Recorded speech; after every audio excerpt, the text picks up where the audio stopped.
अस्सलामुअलैकुम नाज़रीन कराम, नई वीडियो में आपको खुश आमदीद कहते हैं। एक और इंटरव्यू रिकॉर्ड होने की खबरें हैं। इस बार अपनी तरफ से बहुत बड़ा धमाका ये करने जा रहे हैं। नाज़रीन कराम, साइफर केस तो तारीख के कूड़ादान में चला गया है। आप बेशक ये चलाएं, बेशक इसमें सज़ा दें, लेकिन कल के फैसले ने यह साबित कर दिया है कि रियासत बदनीयती से ये सारा केस चला रही थी। तो साइफर केस तो बढ़ गया है, तोशा खाना भी तारीख के कूड़ादान में जा चुका है। टिरियान वाइट केस का फैसला पहले ही आ चुका है। बेशक जस्टिस आमिर फारूक उस पर सांप बन के बैठे रहें, जितने भी केसेस बना रहे हैं इमरान खान सबसे सुरखरू होके निकल जाएंगे। बेवकूफ़ फैसला साजों ने एक और इंटरव्यू रिकॉर्ड कर लिया है। दावे ये किए गए हैं कि प्रॉपर्टी टाइकॉन अब इंटरव्यू देगा इमरान खान के खिलाफ। दावा किया जा रहा है कि ये इंटरव्यू रिकॉर्ड हो चुका है। इस इंटरव्यू से दो मकासद हासिल करने हैं। एक ये कि इमरान खान भी नवाज शरीफ और आसिफ जरदारी की तरह करप्ट हैं, वो भी नमक में नमक ही हो चुका है, उसको आप ईमानदार मत समझें। और दूसरा मकसद ये हासिल करना है कि इमरान खान पे जो अलकादर ट्रस्ट केस चल रहा है, जिसकी अभी कार्रवाई शुरू है, उसमें अगर सज़ा देनी है तो उससे पहले माहौल बनाया जाए। इलेक्शन से पहले ये सारे केसेस भी चल रहे होंगे, उसमें किसी एक या दो में इमरान खान को सज़ा भी सुनानी है, तो माहौल बनाना ज़रूरी है।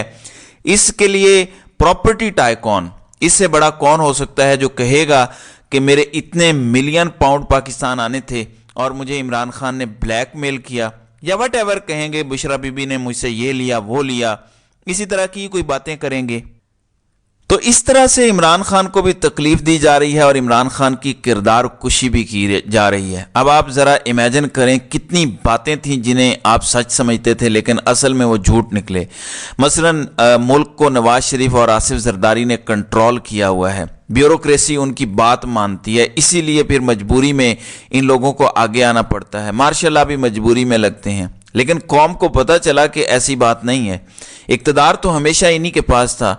नवाज शरीफ और आसिफ जरदारी तो कभी कभी अपना हिस्सा ज़्यादा मांगते थे तो उनको उनकी औकात याद दिला दी जाती थी। बस इतनी सी लड़ाई थी उनके साथ।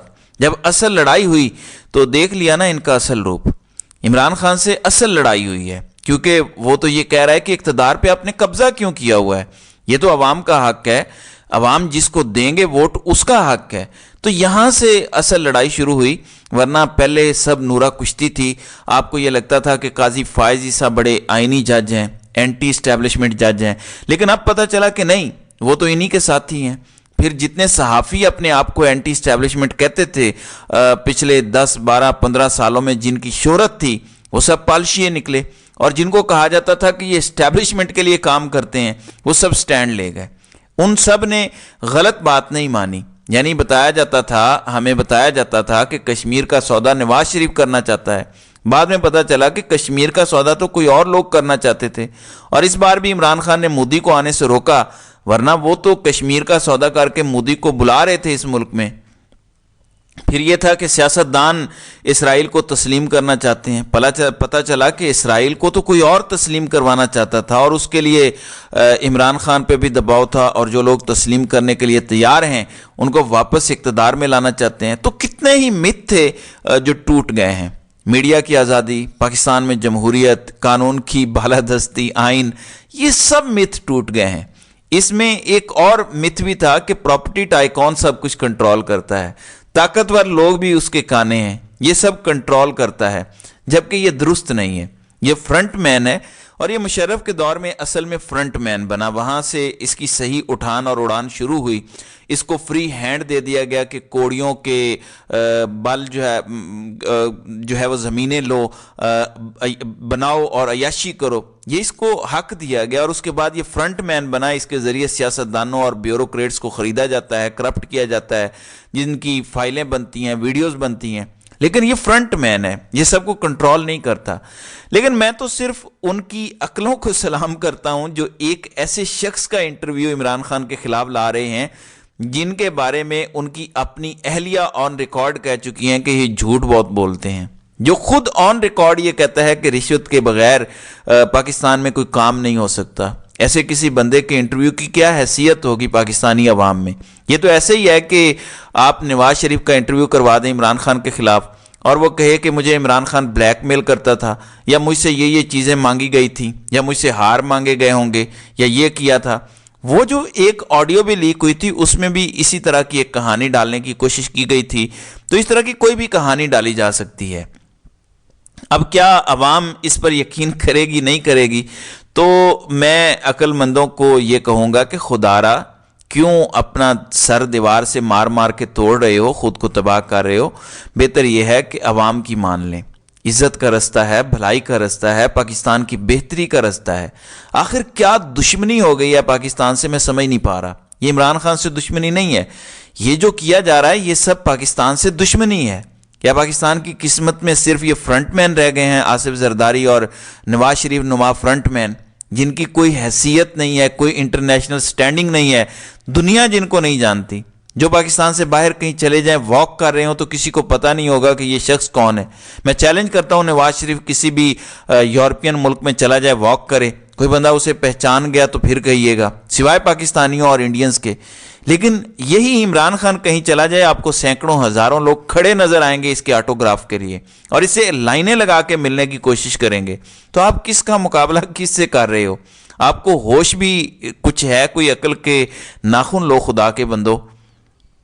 دوسری طرف ایک اچھی خبر ہے کہ جہاں عمران خان کی اسٹریٹجی ہے کہ وکلاء کو اب ٹکٹ دیے جائیں گے، وہاں جیسے میں بہت تعریف کرتا ہوں سلمان اکرم راجہ صاحب کی، بہت زبردست وکیل ہیں، کچھ رومرز چلتے رہے، کل پورا دن تو کم از کم چلتے رہے کہ وہ شاید پاکستان تحریک انصاف کے ٹکٹ پہ الیکشن لڑیں گے۔ پھر ایک رومر چھوڑا گیا کہ وہ خواجہ سعد رفیق کے حلقے سے ان کے خلاف تحریک انصاف کے ٹکٹ پر الیکشن لڑیں گے۔ اب ندیم ملک نے اپنے پروگرام میں ان سے سوال پوچھا کہ کیا آپ تحریک انصاف کے ٹکٹ پر الیکشن لڑیں گے؟ تو انہوں نے بڑا زبردست ٹیکنیکل جواب دیا۔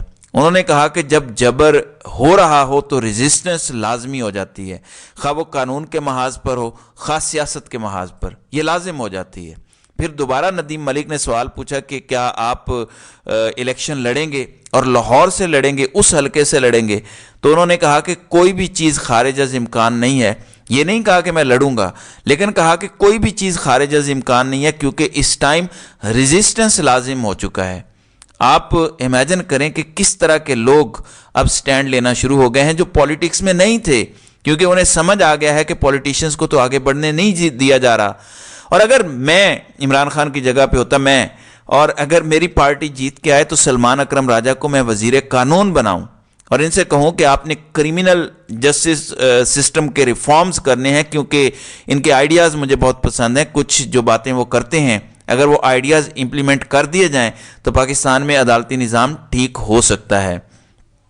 بہت سارے ایسے قوانین ہیں جو گلے سڑے پرانے قوانین ہیں، جو عہد حاضر کے ساتھ نہیں چل سکتے، ان کو نکال کے بالکل ماڈرن قوانین بنائے جا سکتے ہیں۔ قانون شہادت سے لے کر پرانے جو قوانین انگریز کے زمانے سے چلے آ رہے ہیں، لوگوں کو دبانے کے، لوگوں کو بولنے کی آزادی سے روکنے کے، چھوٹی چھوٹی باتوں پر بغاوت کے مقدموں میں لوگوں کو پھنسانے کے، یہ سارے قوانین ختم ہو اور ان کی جگہ اگر ریاست کو کوئی مدافعتی قوانین چاہیے تو وہ بہتر انداز میں بنائے جا سکتے ہیں۔ عمومی طور پر اگر کوئی بولتا ہے تو اس پر زیادہ سے زیادہ آپ یہ کہیں کہ اگر کسی کو اس نے بدنام کیا ہے تو اس کو ہرجانہ کر دیں، یہی ہونا چاہیے، اور ہرجانے کے قوانین سخت کر دیں آپ، جیسے برطانیہ میں ہے، جیسے باقی ممالک میں ہے۔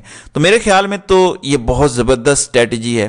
اگر اسی طرح سے نظریاتی وکلاء دیکھیں، ایک شرط عمران خان کو رکھنی چاہیے کہ آپ آئین اور قانون کے ساتھ کھڑے ہوں گے، بوٹ کے ساتھ نہیں، تو ٹکٹ ملے گا، کیونکہ الیکشن کے بعد بھی انہوں نے عمران خان لوگوں کو نہیں چھوڑنا، انہوں نے لوگوں کو تب بھی توڑنے کی کوشش کرنی ہے، انہوں نے حلف نہیں لینے دینا، انہوں نے زبردستی استعفے دلانے ہیں، انہوں نے لوگوں کو حلف لینے سے پہلے اٹھا لینا ہے ان ایم این ایز کو۔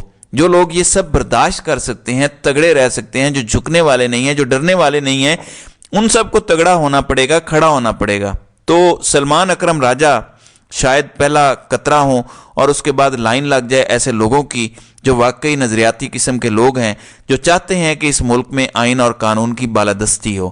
تو ناظرین کرام، آپ کی اس ویڈیو کے حوالے سے کیا رائے ہے؟ آپ اپنی رائے کا اظہار کامنٹ سیکشن میں ضرور کیجیے گا۔